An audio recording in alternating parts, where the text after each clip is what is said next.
I always liked Super Mario 64 when I was a kid. I remember playing it in my aunt's house all the time. Well, one day a pop-up appeared out of nowhere. I was watching gameplay footage on YouTube. I was a little startled and was about to close the window until I realized that it was a website showing a mint-condition copy of Super Mario 64 for sale. There was a picture and everything. I usually don't trust these things, but the feeling of nostalgia overpowered me and I wanted to buy it.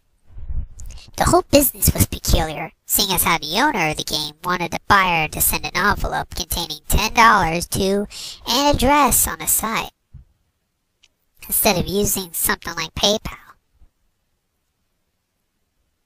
What made things even more strange was that when I tried to gain access to the website, and I wrote down the URL after encountering problems with the game, the page was nowhere to be found.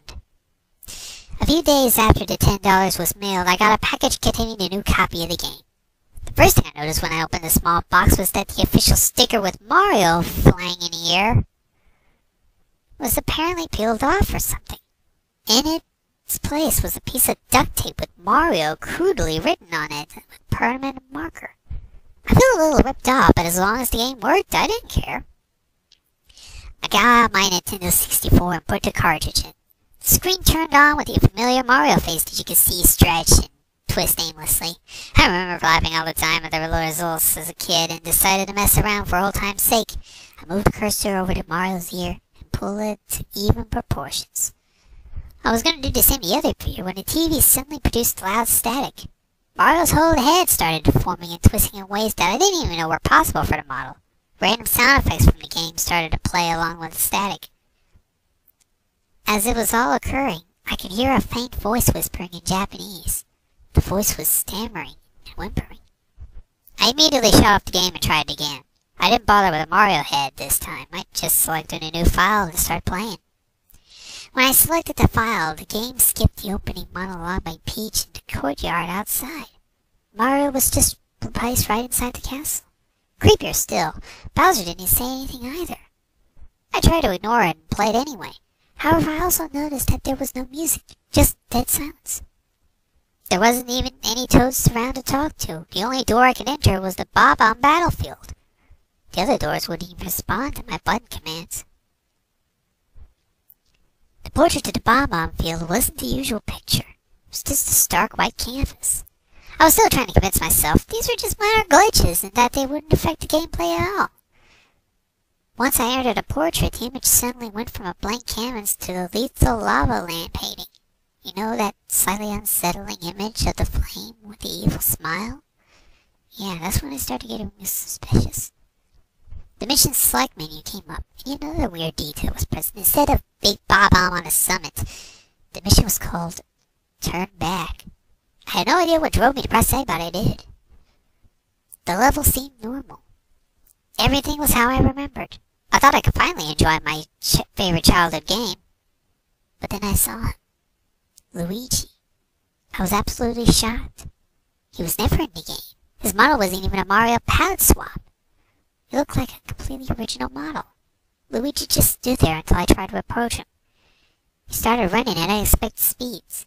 I followed suit and went through the level. Strange things happened as I pursued him. Each time I picked up the coin, the enemies and music would get slower, and the scenery would look darker in color and more morbid. It kept gradually getting worse until I collected a fifth coin. Then the music stopped. The enemies lay down on the ground like they were dead. I was seriously freaked out, but I kept chasing Luigi. I went up the hill. No cannonballs rolled down, trying to knock me over. I really wasn't surprised at this point. Luigi was just out of my sight as I ran. Once I reached the summit, I saw yet another object out of place. A small cottage was all that was seen on the top of the hill. Luigi was nowhere to be found. The cottage was certainly odd looking for a Mario game. It was an old, plain, and broken down. Regardless of my fears at the moment, I had Mario enter the cottage. As soon as the door closed, a disturbing picture of a hanging Luigi immediately popped up, along with a very frightening scare chord. It sounded like a violent screech accompanied by a loud piano banging. Mario fell to his knees and stood for roughly 5 minutes, then the screen irised out. I returned to the castle. Mario just slumped out of the painting. The image switched from the lethal lava land portrait to the image of Luigi hanging himself. The room was different this time. It was now a small hallway. Toads with frank expressions and white robes lined the sides of the hallway. There was another painting at the opposite end that just completely and utterly scared me. It was a picture of my family. It wasn't even a photo from the time Super Mario 64 was released. It was a very, very recent photo. I remember posting it last weekend. I reached for the on-off switch to the 64. There was no way I was going to play this anymore. However, when I flipped the switch, the game was still on. I flipped it back and forth, but to no avail. I tried unplugging the whole system, but it never lit the screen. I was even still able to control Mario. I just couldn't leave it on forever, so I kept playing. I went to the funnel of my family and jumped in. Only one mission was available, of course. It's called Run, Don't Walk. I selected the mission. Let's go! The level started in a flooded hallway with platforms floating on the water. Mario landed on one of these, and the camera turned to show what was behind. A silent black void was just slowly approaching Mario. It didn't look like anything. It didn't even look like finished graphics. Just a giant, blocky black blob. I started jumping from platform to platform. With no goal in sight, I kept running. The dark slowly but surely gaining speed. Just kept going on for what felt like hours. I was really doubting there would be ever an end. Mario was just going in circles. Finally, the black blob void thing caught up with Mario and enveloped him into the darkness. He didn't scream or resist at all. It just consumed him. Mario fell out of the painting and back into the castle, and I lost one of my 3 lives. The room was different now. Some of the tools were gone, and the painting looked different. My family and I were in the same positions, but our bodies looked partially decomposed. It looked too real to be photoshopped. It looked more like someone just took our dead bodies and posed them. Regardless, I jumped into the painting again. Mario was in a small room now. There was still only one mission available. It was called I'm Right Here, spelled just like that. I selected the mission and prepared for the worst. Mario landed in a small dark room. There was no visible way out. The room was empty except for a piano in a corner. I knew what it meant. I was stuck in there with a mad piano. I approached it and it started chasing me as always. There was no way to damage it, so I had no choice but to let Mario take the damage. When he lost all his health, the usual death animation didn't happen. Mario just got mauled by the piano. He fell as his blood and guts spilled on the floor and the camera panned to a top-down view of his corpse. A distorted version of the merry-go-round music from Big Boo's haunt play screen slowly transitioned from the in-game shot to a photorealistic sketch of Mario's dead body in the same view as the shot. It was very unsettling. I was crying softly as I gazed upon the image, and I lost another life. The photo of my family was shown again. We were even more rotten than before. The view zoomed into the painting like I was warping again. I was greeted with a shot of Peach's castle from the outside. The castle was crumbling and ruined. The fields were on fire.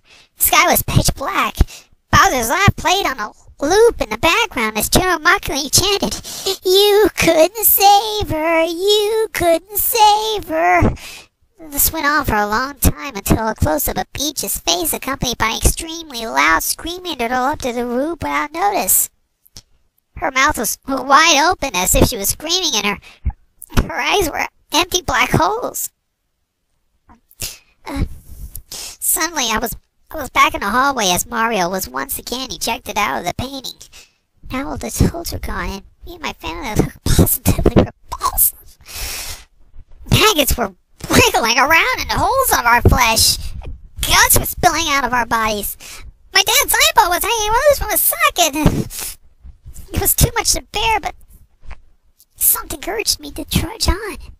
I jumped into the painting with only one life remaining. This time there was no need for a mission, just a blank space where the title would be. I selected the mission and Mario landed on a very small island in the middle of the ocean. There was a solitary sign. It read dive. I did just that and entered the water. The ocean was dark and empty. There was no fish. I wasn't even able to see anything in the water besides Mario. I swam downwards. I kept going for quite some time, yet Mario never ran out of breath. I counted roughly 10 minutes of swimming until I decided to go back up. And just as I turned Mario around, it came. A huge unagity eel came out of nowhere, swallowed Mario whole. I was dumbfounded. It went by so fast, I wasn't even sure what I saw. The game over screen didn't come up. All that happened was a fade out. The photo of my family and I was shown again. We were playing skeletons now. Once again, it looked very real. I couldn't move the camera at all. I just stayed focused on the picture. I shut off the game and turned it on again. I chose my file, but just went to the skeleton photo of my family. I tried this 3 more times before giving up. I desperately wanted to stop, but some force kept me from walking away. I decided to select the only other saved file. The camera once again focused on the skeleton picture, but this time they were in a different position, as if we were a different family.